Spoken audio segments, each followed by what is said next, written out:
Hello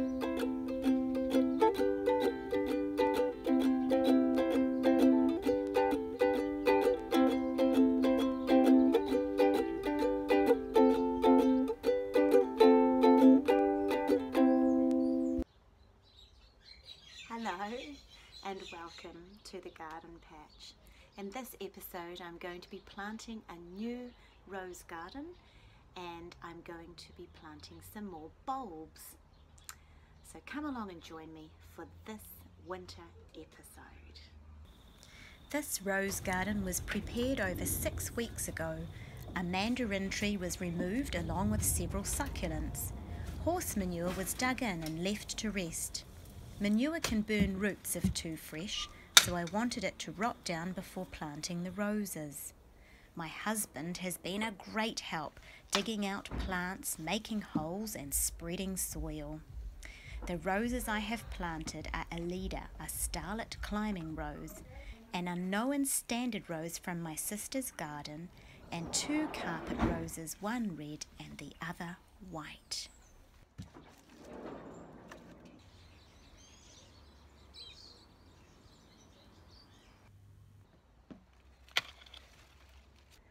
Here I am with my new rose garden behind me, and the roses are in now, and I've got some polyanthus here and some valerian actually that I have had for a while, and I'm going to plant it amongst the roses, so I'm going to do that today. I've also got a little lavender plant that I took as a cutting, and I thought I would pop that in amongst the roses as well.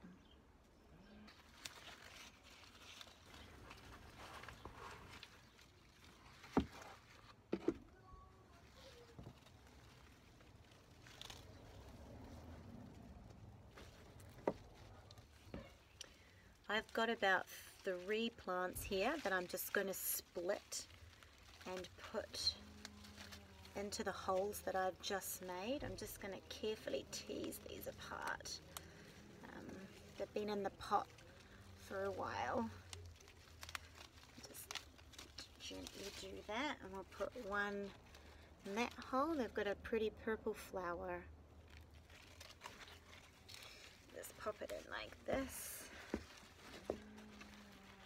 Now the caterpillars and snails like polyanthus, so I'll have to watch out for those. I'll just split this one as well. This one is really tight. There we go. And it goes. You can see that the snails have already had a little go with it. So now I'm just going to plant the lavender, and I've got a wee spot down in here behind the carpet rose, hoping that the lavender will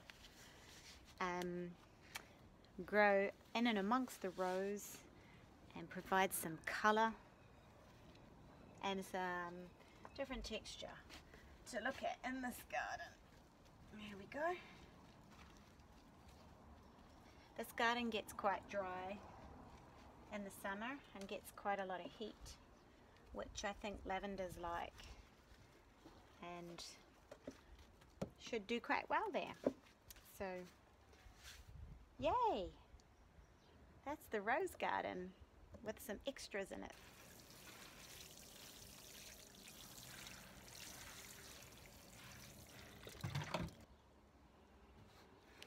Well, that's the watering done, and now I just get to watch the show and see what flowers.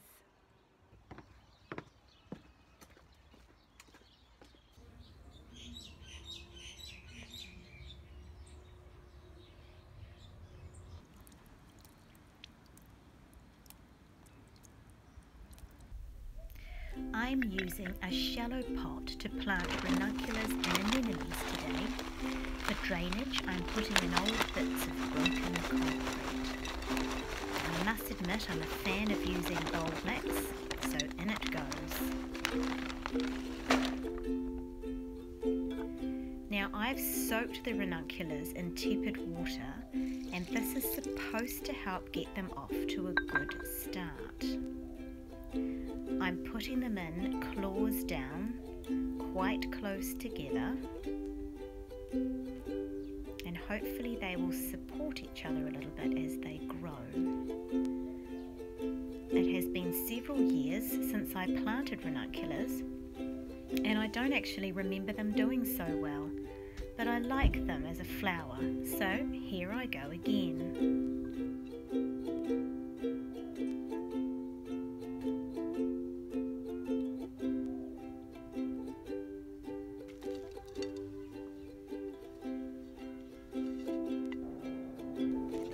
These are anemones. They look a bit like dried up nuts. You'll see when I put them in my hand what they look like. There you go. Not very beautiful. They seem to grow pretty easily though, and it doesn't seem to matter which way I put them in, any which way, and they usually grow. I'm placing them quite close together again, and hopefully we'll have ranunculus pushing up from the bottom through the anemones, and they'll all look really gorgeous and bright together. Then just cover those over once I've finished planting the last of these gorgeous little anemones. Here we go, all planted. I've discovered that ranunculus are actually not a true bulb, but a corm, whereas anemones are very small bulbs. There you go, putting in the labels, and that should be a pretty sight in spring.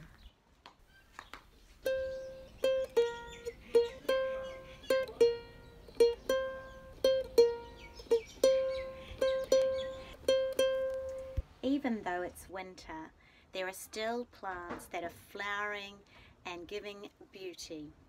And I've got a kalanchoe here that is just starting to pop with pink, beautiful flowers.